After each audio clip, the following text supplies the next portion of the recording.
Thank you so much, Sandy, and good morning, everyone. As Sandy has said, I'm Lauren Young, and I serve as the CEO and founder of Freshly Baked Communications, which is a brand marketing strategy and content writing firm in Chicago. I have the pleasure of introducing today's expert, which is a good friend of mine, Lee Johnson of Partners in Development. Lee has a 20-year record of successfully guiding organizations through increased productivity and also solid work relationships, which have resulted in substantial growth. He has held officer and management positions in Fortune 500 companies, as well as government agencies, and has worked internationally to assist these organizations by developing their team members. His expertise encompasses a lot, but it also includes executive coaching, leadership, management development training, performance improvement consulting, and leadership of virtual teams, which you're going to hear a little bit more about today. And with no further ado, I will turn the presentation over to Lee. Thank you very much, Lauren and Sandy. It is a pleasure to be with you today and a pleasure to be with your group to talk about one of the, I think, very exciting, very interesting phenomenons that's happening in our world of work, and that is the growth and development of virtual teams, remote employees, telecommuting, call it what you will. There is a lot going on in this industry, and I'm thrilled to be able to share that with you today. What I'd like to explore with you today are some of the challenges and opportunities of virtual teams, the impact of complexity and reliance on those teams, and to identify some of the best practices of virtual team leadership and membership. I want to ask you all a question to how many of you are currently either leaders or members of virtual teams. If you could give us a little raised hand just to get a sense of how many of you are members or leaders of virtual teams. It would be interesting to me to know, and our group, how many of you are actually living this experience as well as learning about it. And I can see a number of hands that are raised now. If you're not currently a member or a leader of a virtual team, don't be surprised if you find that happening sometime in your career very soon. Here's some interesting research that's going on about virtual teams. By the end of this year, it's estimated that 40% of the world's workforce will be remote. In just 5 years from now, 62% of employees are expected to work in virtual teams, and leading cross-cultural teams is in the top 10 of global leadership development competencies. So the trends are happening very, very fast, and as Thomas Friedman once said, the world is flat. To be clear, when we talk about virtual teams, it's one whose members are remotely or if even in the same general facility. They communicate largely via electronic communication, and they never or very rarely meet face-to-face. In addition to that, we also find that with global virtual teams, what makes them different is frequently they are teams made of members from different cultures. The membership is flexible. Some members may be a part of the team for a while. They roll off and other people come in. They report to different managers. You're dealing with multiple time zones, potentially more than one first language, and interestingly enough, multiple functions. Some of us are accustomed to being in teams where we're all from the same profession, whether that's engineering or learning and development or marketing. Many of these virtual teams are made up of members from different educational and career backgrounds. So we have members on our team that include marketing and finance and operations and human resources. So while each of us were schooled in our own discipline, we find ourselves now on virtual teams of people who come from very different backgrounds and very different industries.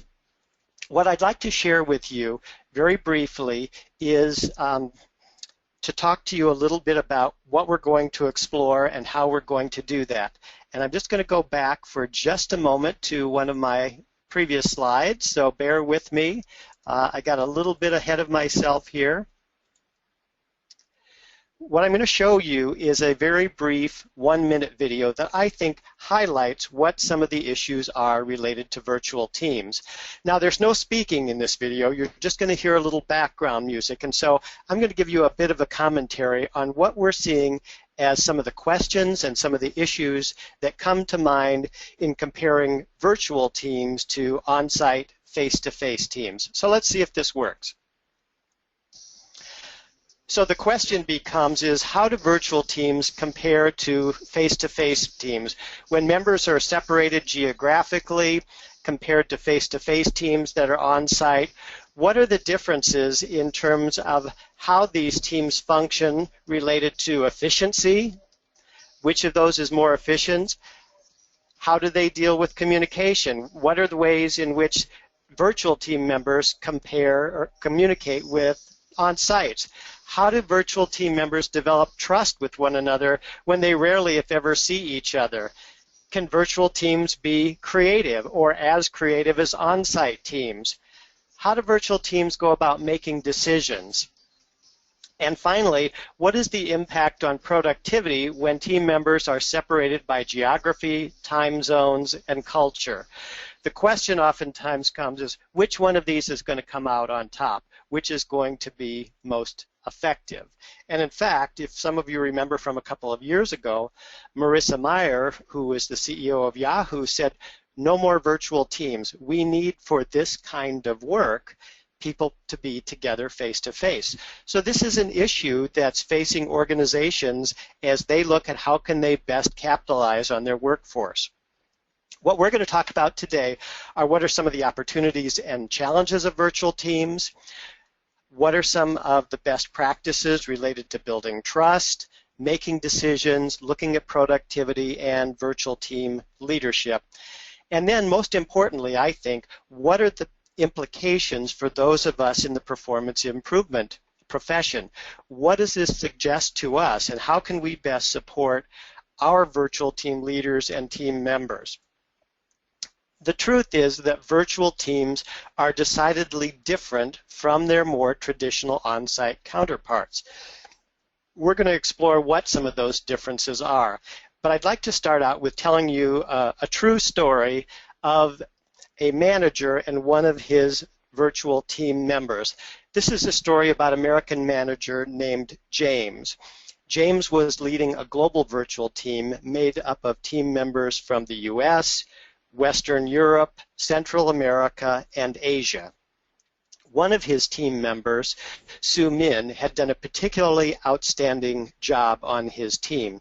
She had accomplished her own work tasks very, very well and had gone beyond that to help other team members with their work. James was so pleased with the work that Sue Min did that he decided that he wanted to recognize her and show his appreciation for the work that she had done. So in a virtual team meeting where everyone was connected via the telephone, James highlighted all of Sue Min's accomplishments and the great work that she had done, and he had all of the members of the team give her a virtual round of applause. Later that day, James received a message from Sue Min's direct boss in Asia. He learned that Sue Min had resigned that day. You see, she felt that she had been humiliated in front of her team and could no longer be effective. In her culture, the group is far more important than any one individual. Now, I'd like to ask you, from your perspective, what's the takeaway for you from this story? What are the lessons to be learned, or what stands out for you in terms of the real implications behind this story? Please type your thoughts into group chat. So Lee, I've heard that story a couple of times from listening to your presentations, and it never gets old. It still kind of hits me as, wow, you don't really understand sometimes how some cultures can take praise or different things, especially when you're in a virtual setting. So it's interesting to see how everybody else will react to the story. It is, and it's oftentimes a surprise, I think. This was a situation of a very well-intended manager. The implications of what he was doing were certainly to recognize and reward this, but he got a very different reaction. And I'm seeing a little bit into the question box, and Lauren and Sandy, you're welcome to sort of jump in with those. I'm having a little difficulty seeing all of those, but I'm seeing some things about understanding individuals and culture. Yes. George says that probably not having that immediate or face-to-face feedback was harmful in that case. Excellent. Yes. And Sandra mentioned cultural differences, just as I stated earlier. That could have been a catalyst too. Let's see. Cindy is saying it's best to understand the individuals on your team, cultural as well as the motivators. Is that something you're going to get into about today? It is. In fact, I would say you've captured many of the lessons learned that come to mind for me. One of them is to know your team members, both their cultural background, but know them as individuals. Know the types of recognition that they prefer. We have individuals who prefer public recognition, like James did for Sumin in a very public way. Other individuals prefer a more private form of recognition. So it's really important to match the recognition and the rewards to the individual's preferences. To be thoughtful about our communication. One of the things that James might have done before he used this approach was to communicate directly with Sumin's manager to find out from him what Sumin preferred. Also, it's really important to build trust, and building trust is more challenging for team members that we don't see face-to-face on a regular basis. So well done. In this case, it was a situation of a well-intended manager experiencing some unintended consequences, and the consequence of that was probably about a $100,000 loss. That's kind of the bad news, but here's some good news. When well managed, virtual teams have the capacity to outperform face-to-face teams in terms of budget performance, in terms of team member satisfaction, and in terms of an innovation. The key phrase here is when well managed. That's been the focus of our work at Partners in Development, finding ways to help leaders and team members to leverage the talents on their team so that they can boost their results. When it comes to virtual teams, there are what I describe as two great truths. One of them is that the greater the spans of time, distance, and culture, and the more complex it is for team members to work effectively together. The second great truth is that the more that team members must rely on one another to achieve results, the greater the need for trust and alignment behind the team's purpose. It takes more time and effort to build high levels of trust and performance on virtual teams in the absence of face-to-face communication. So we're going to talk a little bit about these two great truths and what the impact that has on for you and your team. If you have the handout that we provided you, we're going to look in just a moment at page 3, which deals with the complexity and reliance of teams. And in a moment, you're going to have a chance to assess a team that you're familiar with. The first of these elements is complexity. Complexity is equal to time, distance, technology, and cultural differences. So complexity isn't just about geography. It's about looking at the ways in which the dispersion, if you will, of virtual teams impacts their ability to communicate, to develop trust, and to make decisions. At Partners in Development, we've created a tool that enables leaders to assess the complexity and reliance for their team, and it provides insights into the opportunities and challenges of dealing with these two great truths. Complexity includes both the physical distance, for instance, countries that are teams that have members who are 2 or more countries apart. in time zones that are 6 or more hours apart, different national cultures, more than 2 first languages, more than 2 functional areas, and differences in access to communication and collaboration technology. So the more yes answers you would have to these issues, the more complex your virtual team. If you think about the people who are participating right now in this seminar, we have people in the U.S. from coast to coast. We also have an individual or more from outside of the U.S. Those are factors that impact complexity. Reliance is the level of interdependence among team members. That is, it's the extent to which the team members must rely on one another to accomplish their particular work tasks. For instance, teams that are product development teams, international product development teams, have a high level of interdependence on one another. Each team member's work oftentimes depends on the work of another team member. So those are high levels of interdependence.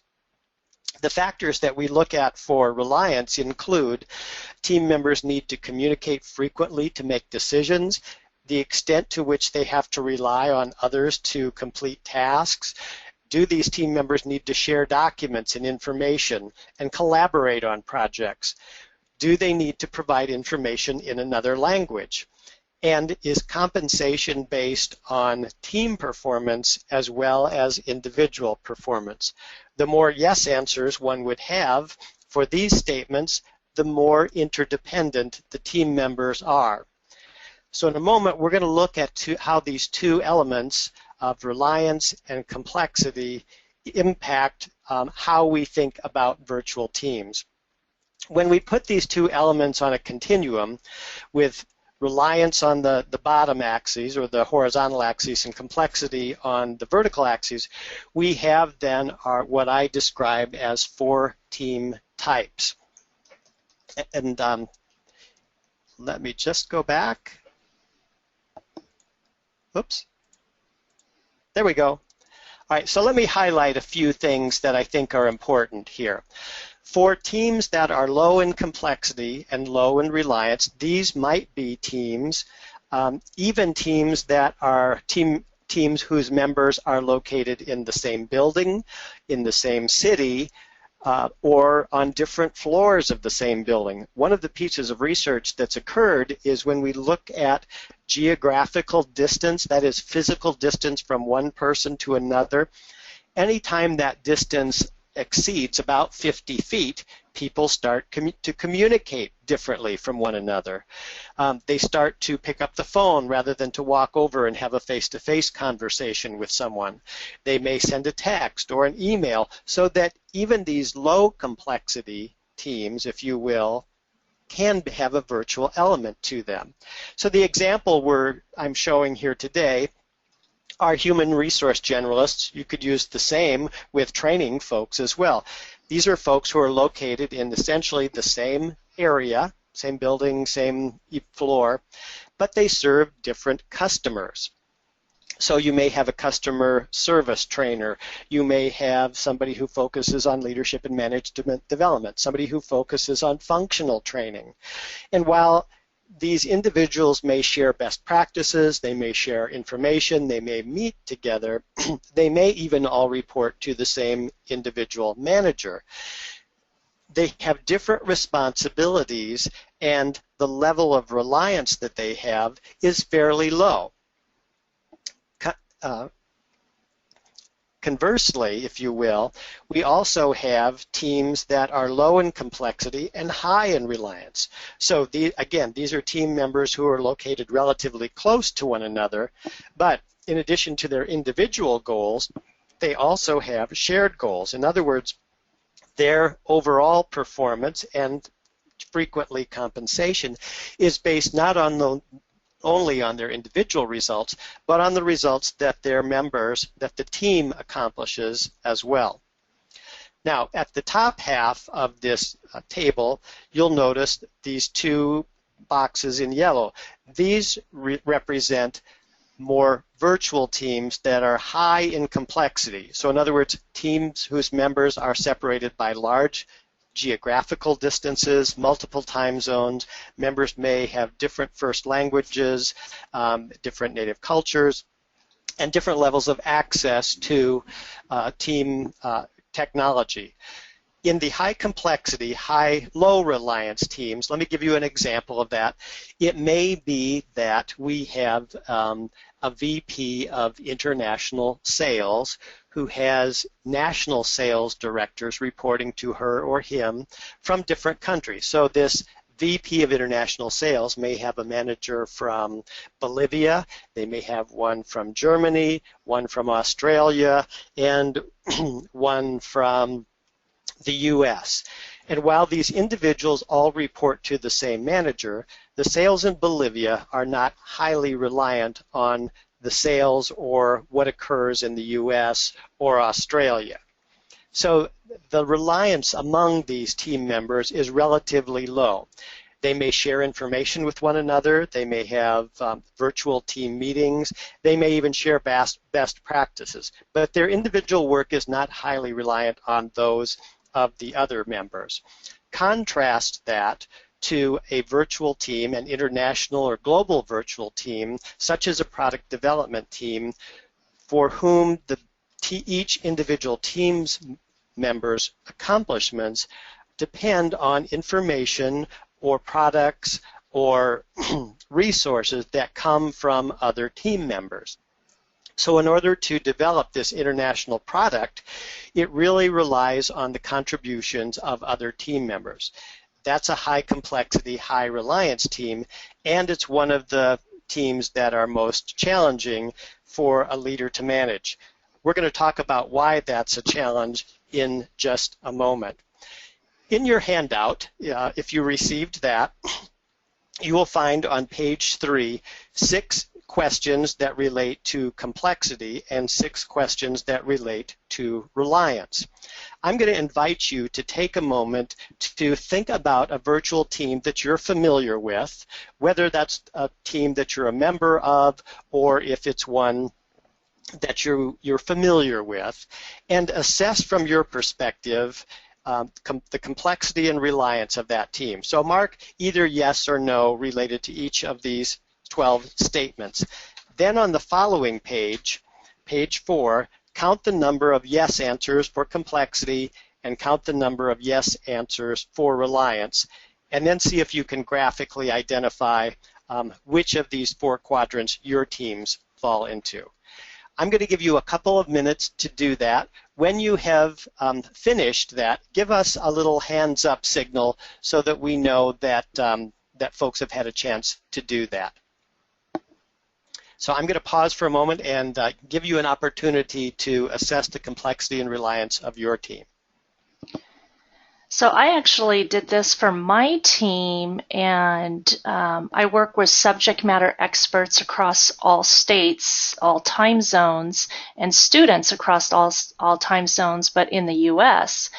And so I only found 2 yeses for my complexity, but when I got to the reliance, and I mean, we depend on each other for everything: communication, completion of tasks, sharing documents, collaborating on classes, communicating with students, providing, the only thing, I guess it was 5 out of 6. We don't have to provide information in another language. But it was very interesting to think about how, in my situation, low complexity, high reliance is my team. Well, and keep in mind, Sandy, you really raise a good point because it's relative. Mm-hmm. Think about that from the perspective of just if we look at teams within the U.S. You know, 4 time zones are a lot to manage. Mm-hmm. We have people who have different functions sometimes. That adds to some of the complexity also. And even in the U.S., there can be some variances in access to electronic communication and collaboration technology. So keep in mind that these are relative continuums, and you can have a team that is a 2.5 or a 2.3 on the complexity or the reliance edge of that, and there's still some challenges associated with virtual teams. As I mentioned earlier, even when people are separated by a physical distance of no greater than 50 feet, people begin to change their communication patterns. I have to admit, I've sent text messages to my husband who works in the next office over. That's pretty sad, huh? Well, it does happen, and there are some good reasons to do that. That technology allows us to communicate in different ways, and it can save us some time, and it can be very helpful. On the other hand, when that technology isn't used wisely, it can contribute to misunderstandings and miscommunications. So I'm not sure whether people are still working on their questions, but raise your hand if you're ready for the poll. Let's see if we can get, maybe there's not everyone going to participate. Thank you, Kim. Yeah. So Cindy, Jeff, Leanne, Marianne, Melinda, Sandra, anyone else ready? I think we should go ahead and just launch this poll. What do you think?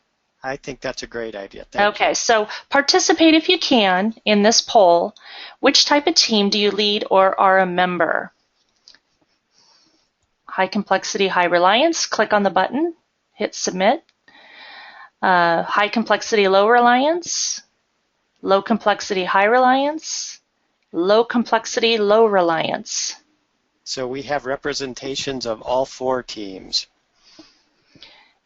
And we try to get to like 80-90% voting. We're at 68 now. 70. Anyone else? Just take a guess. And I'll go ahead and give you a countdown. 5, 4, 3, 2, 1. Okay, we got to 70% voting. Let's go ahead and share the results. And it looks like 13% high complexity, high reliance, 19% high complexity, low reliance, 44% low complexity, high reliance. That was my team. And then 25% low complexity, low reliance. Very interesting. So right now we have about 2/3 of the teams represented here who are low in complexity, and about 1/3 of them that are ranked as high in complexity. And again, don't assume that because your teams are low in complexity, that means no complexity, because certainly there are. But let's look at what some of the implications are for these teams, particularly those teams that are high in complexity. One of the questions that oftentimes comes up is complexity and reliance, so what?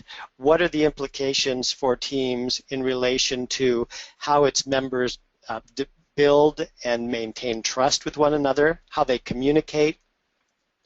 Can these virtual teams be more productive? And if so, how do we track and assess productivity? And then how do these virtual teams make decisions? We're going to explore each one of those, and I'm going to share with you some of the best practices in these, as well as following this session, you'll have an opportunity to get a handout with the PowerPoint slides and some additional best practices. So the question that comes up is, now that I know this, what's a virtual leader to do? And we believe that leaders and consultants to virtual teams, so even if you're not a member of a virtual team, oftentimes we find ourselves working with managers and members who are in virtual teams and needing some assistance. We believe that leaders and consultants need both tools and development to assist them in addressing some of these challenges. So let's just look at what some of these challenges are as it relates to team leadership. And I have to tell you this first. Leading virtual teams is more complicated and more time-consuming than co-located teams. And unless we accept that, we're going to continually be frustrated. Virtual teams require more flexibility.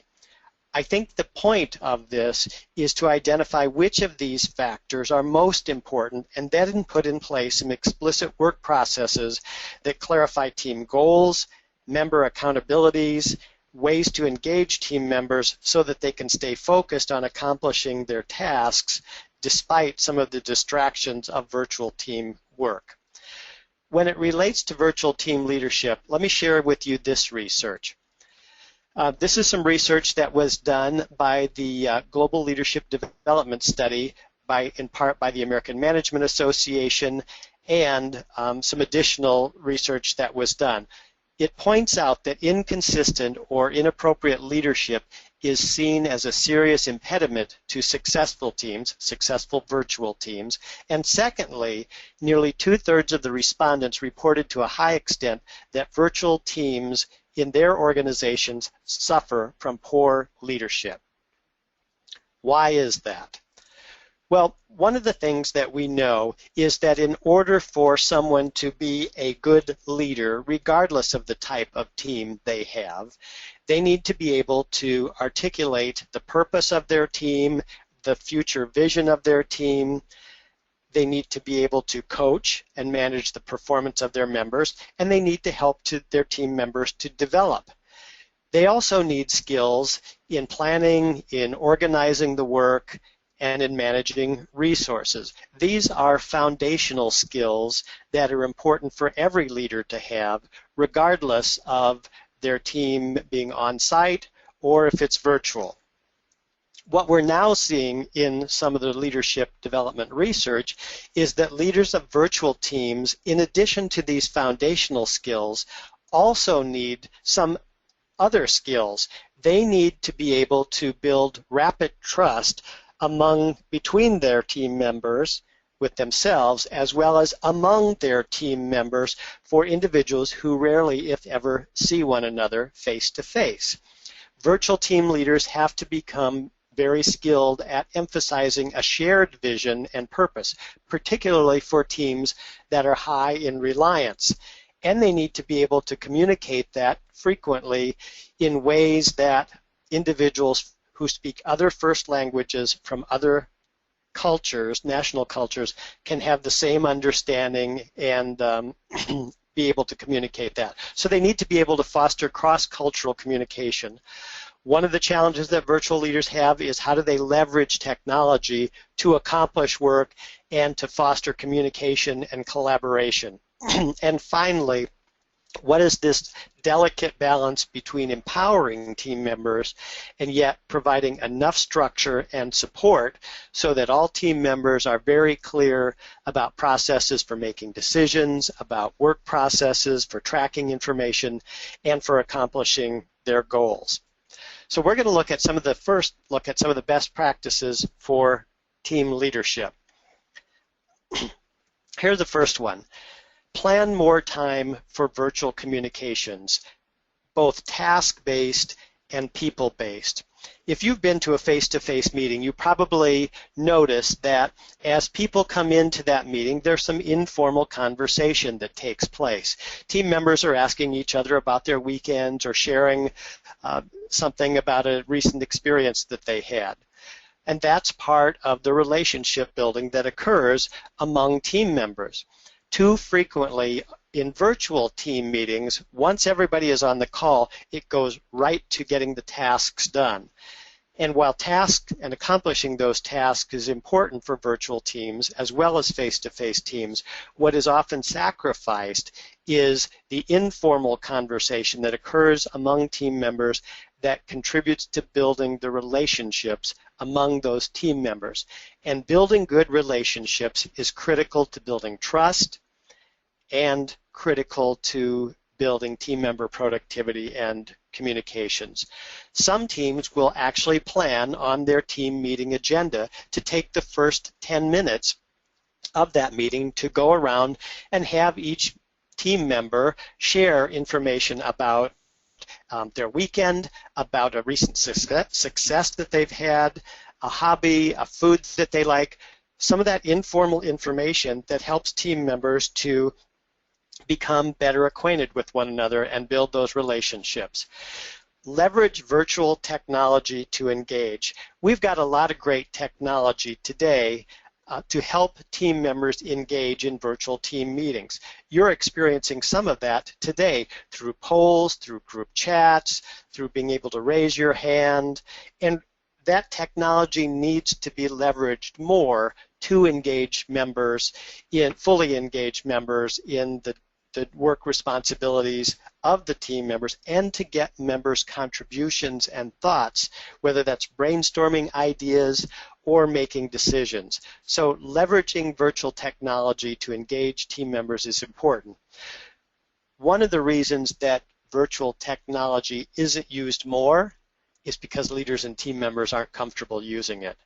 So one of the best practices for team leadership is to provide training and support to all of the virtual team members so that they can use the technology comfortably and use that to build the team's efficiency and effectiveness. And thirdly is what I call making the implicit explicit. When we're communicating face-to-face, we have the benefit of both the words that are used, the tone of voice, and body language. And in that sort of face-to-face communication, the biggest percentage of the message that's received by the individual comes from the body language of the sender.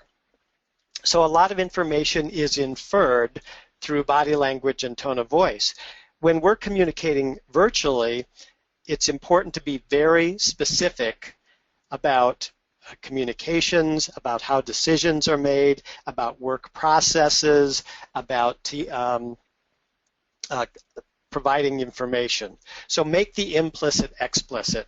As Sandy and Lauren have heard me say, anything that can go wrong with a co-located or face-to-face team can go wrong with a virtual team, only usually faster and less gracefully. So make the implicit explicit. Now, I'm going to pause for just a moment, and if there are questions that anybody has related to team leadership, please type those into group chat or let us know, and Lauren and Sandy are going to monitor those, and we'll jump in at any point. Sure. Lee, we had one question from Leanne that came around the time of the second poll, and she mentioned that her biggest challenge in communication is communication and connection, and she's saying that's maybe because her team is not highly complex or highly reliant on each other, and she doesn't see the need to collaborate, and that means that they don't leverage their talents. What do you say to that? So they're not as reliant on one another, and so there's less need for them to collaborate. Did I hear that correctly, Lauren? Correct. Well, even on teams that are not highly reliant, there is benefit from developing relationships, from networking. So think about it from the perspective of all of us through our networks become acquainted with individuals who could be of assistance and support to our other colleagues if we knew about their needs. Even among professional associations, the more we better understand our colleagues and our team members, the more that we can provide support, or the more the support that they can provide to us, either through the sharing of information, of best practices, of sharing informal work techniques, those sorts of things. So while the need for communication isn't as critical for teams of lower complexity, it's still important and not to be ignored. Oftentimes we see this in teams that are made primarily of folks who work at home or are telecommuting periodically. And what those team members often report feeling is a huge sense of isolation. And so being able to bond with team members periodically and to share that information becomes important to individual team members' overall engagement. So it is important. Fantastic. Mary is agreeing with you. She does clearly notice that when you spend a little bit time chit-chatting before you get into the agenda, it builds goodwill and camaraderie. So thank you, Mary. It looks like Sandra has a quick question. Do you have a recommendation for how often you should hold team meetings with virtual teams so that you can stay up to date with one another? I would say, first of all, again, depends on the level of reliance of the team members. So the more interdependent they are, the more frequent that one benefits from the meetings. But I also think what's critically important to think about is the content of those meetings. Briefly, I'll just say that oftentimes team meetings are used where people provide a verbal update of their accomplishments. And those frequently are not terribly engaging for all team members. I suggest if We're looking at providing updates that be done in writing and then shared with folks in a group documentation software or a shared team website where people can go in and look at those updates and then use that virtual team meeting time to build relationships, to share information that's best shared verbally rather than in writing, to use that to do team brainstorming or make team decisions. So it's really about thinking how we leverage that meeting time, what we're using that meeting time for, and then also separating out things that are helpful to know but not critical to have the input of all of the team members. Fantastic. One last question before you get back to the presentation. What are your thoughts on quasi-virtual teams? Leanne has one more question. She says that she's the lone virtual member on her team, although she's a team of 8, with 7 working in the same office space, and then there's one that's 3 time zones away. That is a challenge, and what folks oftentimes report is that if you are a member of the group that meets on site together and you're connecting with your virtual or your remote team member via telephone, sometimes those on-site members forget about the person who's on the phone. The other thing that virtual team members often report is they often feel somewhat isolated when they are the 1 or 2 people who are connecting by phone and the other folks are oftentimes interacting face-to-face. They have difficulty, oftentimes hearing team members. They have difficulty determining whose voice is whose. So there are some protocols that are, I think, very important to put in place so that virtual team members don't feel as isolated.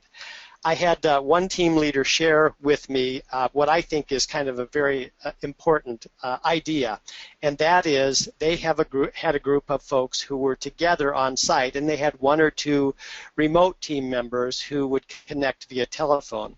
This team, for the remote workers, would actually place a chair at the table, and they would actually have a picture of each of those remote team members in front of them as a visual reminder that those individuals were a part of the team and that they were included in conversations. They also developed a protocol of before anyone spoke, they identified themselves.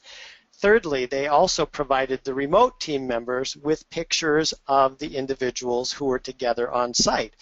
This provided that visual of connection between a voice and a team member, and I think that's a very important thing so that these telecommuters and remote team members don't feel so isolated. Wonderful. All right, we are going to move on because I also want to share with you a bit about how complexity and reliance impact building trust. Trust is critical not only to virtual teams, but to all teams. And so I'm going to invite you to think about and to share in our chat what are some ways to build trust when you're working with people virtually. What are your thoughts in terms of how do you build trust with people who are working virtually? And again, Lauren or Sandy, I'm going to ask you to highlight what some of the comments are that we're seeing in that chat box or the question area. Sure. Absolutely. Waiting for them to all come through.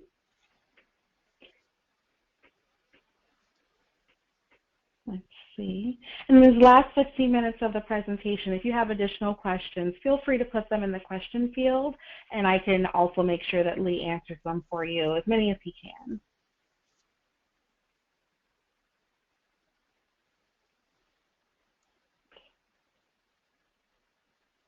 Well, I see a couple of questions. Let's see. Everybody's saying this is great insight so far. Is there a recommendation for how often to hold team meetings for virtual teams to stay up to date with everyone? We already answered that one, I think, yes. Yep. All right, so I think we have all the questions. Here we go. Sandra is saying, number 1, meeting deadlines for others, and number 2, she always likes to call individuals to get them to know them better over the phone instead of just using email. Right. One of the ways that trust is built is what I've described as do what you say you will do. That goes a long way to building trust. And recognize that trust is viewed somewhat differently among different cultures. In the U.S., we tend to have an approach that says we do business together and then we build our relationship. In other countries, it's relationship first, and then if that relationship is going well, then people will make the decision as to whether or not they want to do business together. Yeah. Here's some ways that we've found to build a trust, and that is if you can only have one face-to-face meeting with your virtual teams, make it the first one. The first team meeting becomes critical in establishing rapport and trust among team members, in building alignment behind the team's purpose and its vision, and in spending time coming to consensus about important work processes and protocols, how the team's going to make decisions, how the team is going to communicate, what does it mean to respond to my email as soon as possible. So it's providing more definition around that. It's also important to encourage trust building among team members, particularly teams that are high on reliance. So as the leader of a virtual team, not only do I need to be concerned about my individual relationship with each member on my team, I also need to consider how do I foster and develop trust among my team members.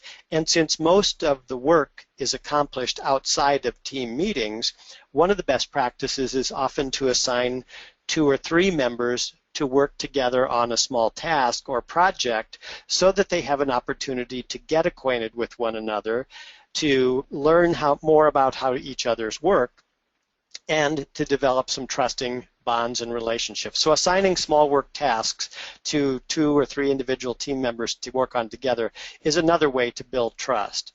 Include time for social connections. As I've said, I mentioned to you that some teams will actually set aside time on their agendas to do that. There are also ways, with a little thought and creativity, to celebrate birthdays virtually, to hold informal celebrations virtually, to share favorite recipes, or to share a little bit about each individual's culture. Find ways for team members to build these social connections, because those are the threads that weave the bonds of high trust relationships among team members. Let's look at how complexity and reliance impact productivity. One of the questions I have for you, and we'll do this as a poll, is how do you currently track virtual team performance and productivity? Some of the ways include project management software. Oftentimes we find that teams provide written progress reports or updates, regular team meetings. Some teams use assessments to get feedback from their team members, and others say, we just don't have a good way to track. So Sandy, I can see, has opened the poll. Let's get your input in terms of how you currently track virtual team member performance and productivity. And one of the things, this was, okay, it said select one, but if you use more than one, I think I set it up where they're like forced choice. Okay. So I guess pick the one that you use the most. How's that? Yeah. Because it looks like a question that you could use more than one. You could actually have multiple ways to do that. Yeah, so let's see which one you use the most, okay?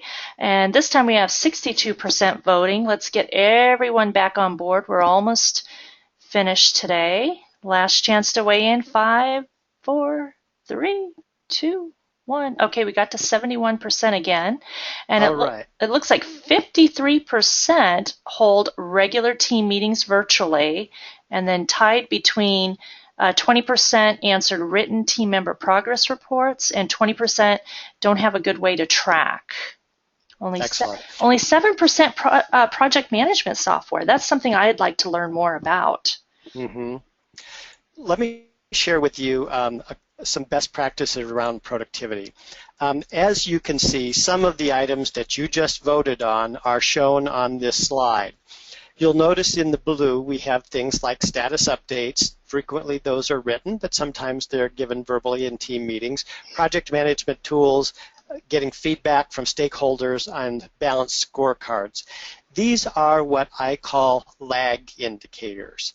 These are indicators that provide information about the results that the teams are able to accomplish. But what we also want to be cognizant of is what I call the lead indicators. Lead indicators include things like information that comes from one-on-one coaching, assessments, observation, and a team operating agreement. Lead indicators provide information about the behaviors that contribute to the results measured by the lag indicators. So it's important to differentiate between lead indicators and lag indicators. You will know, if you're observant of the lead indicators, if you're getting information from the team about how they see their results, the best opportunities that are going to contribute to lag indicators. Hold regular one-on-one coaching sessions. And regular may mean different things in terms of frequency and length of that for your team, but regular one-on-one coaching sessions provide leaders and team members with solid information about those lead indicators that can help determine whether members are on or off track or they need additional assistance and support. Periodically have ways for the team to assess progress and ways to improve.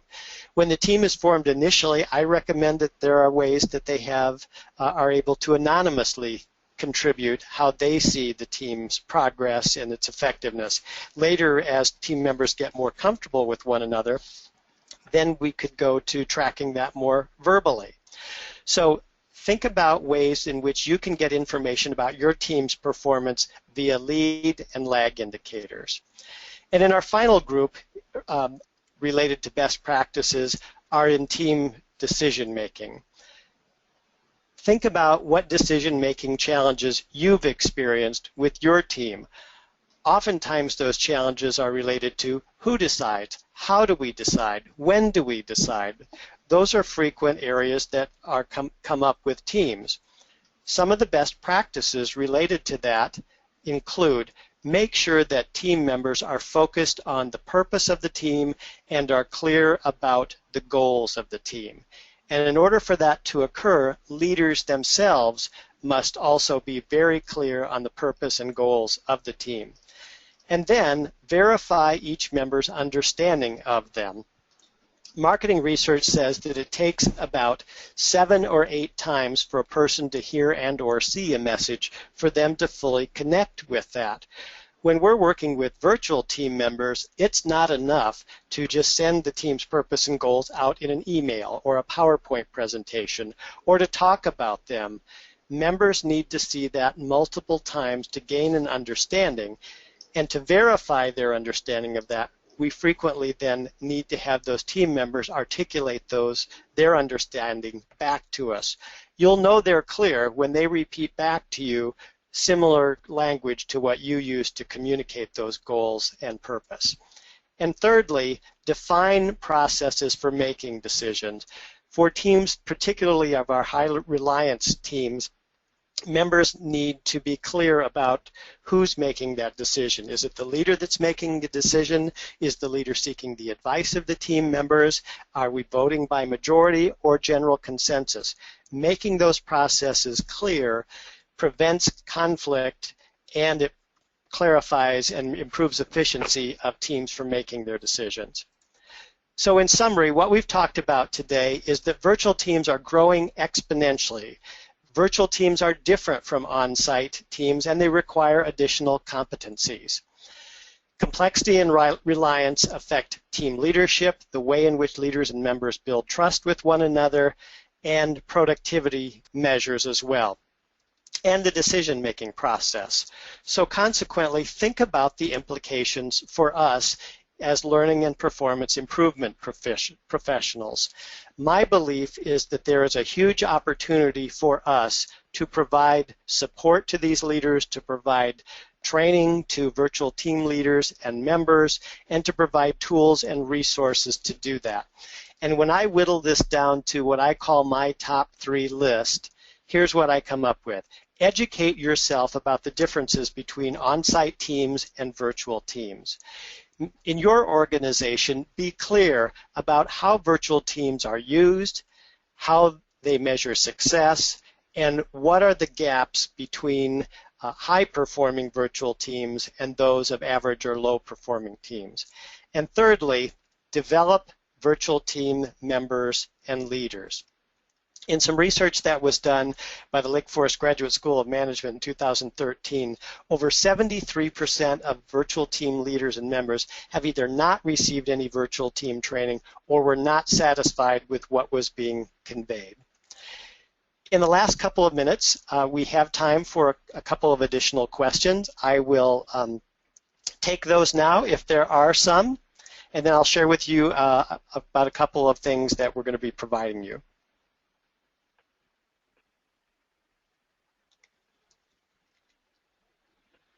All right. Taking a look at the questions, you're getting some great feedback, Lee. I always really appreciate hearing your perspective on virtual teams and new data that you share with us every time. So you're just getting a lot of really great feedback so far from the entire crowd. Can you tell us a little bit more about the takeaways and the giveaways that you're doing today? Definitely. So in addition to what the handout that you received, you will have opportunity if you go to my website, www.partnersindevelopment.net. You will find a link there that will provide you a PDF of the slides today with some additional best practices for each of those areas. A white paper that's called 7 Cutting-Edge Techniques for Managing the Complexity and Reliance of Global Virtual Teams, and a 20-minute webcast that I have done called Test the Waters. So those will be available to you free by contacting our website. I just want to say thank you for listening to me today. It's been my pleasure to be with you and to be a part of this presentation, and I look forward to talking and being in contact with many of you in the future. With that, I'm going to turn it back over to you, Sandy, and Lauren, and just want to say thanks again to both of you for all your assistance today. Great, and thank you, Lee, for all the time, energy, and effort in bringing your expertise to the site organization, and we hope to see everyone in Colorado Springs. Take care and have a great weekend.